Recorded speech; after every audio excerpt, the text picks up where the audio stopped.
So here are a couple of fun facts for you about the word simp. Number one, it is at least 120 years old, though it only first appeared in the New York Times about 100 years ago. And its meaning was quite a bit different. It's actually an abbreviated form of simpleton, which means every time you've been told that it's derived from the phrase sucker, idolizing, mediocre, P, that's a myth. It's a backronym, not an acronym. Now, the meaning that we ascribe to it today has been credited entirely to late 80s West Coast rap and rappers like Too Short. So there isn't a direct through line from that earlier meaning of simp. Too Short has described a simp as a soft pimp, so he may have just invented it himself. Of course, that's not all that it means. Nathan Grayson in Kotaku notes a number of different uses. A man who debases himself to get attention and then sex from women. A thirstier version of stanning. Really intense fan behavior. Simply being horny on main. And of course, we have to note that simping is just as often, if not more often, deployed against the women for whom those men simp, with the implication being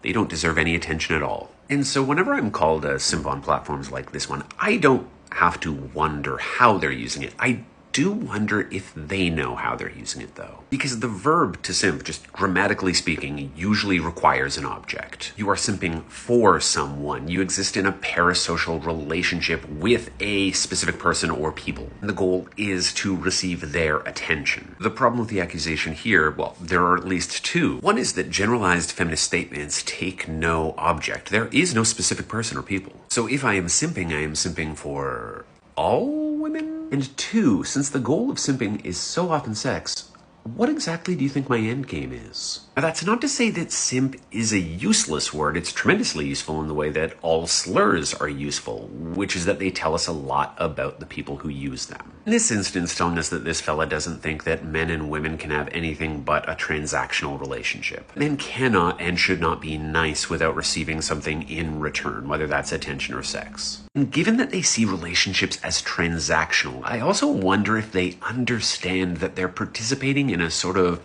homosocial bonding exercise with other men, that they're producing this to receive attention and approval from other men. Certainly aren't concerned with receiving approval from women. And it also demonstrates that this is a person, these are people who are just devoid of empathy. Because if they are incapable of understanding that other men, that I might want a better world for women, a better world, period, then they will never be able to put themselves in the shoes of women. At least, not until they recognize and accept that the red pills have been lying to them this whole time.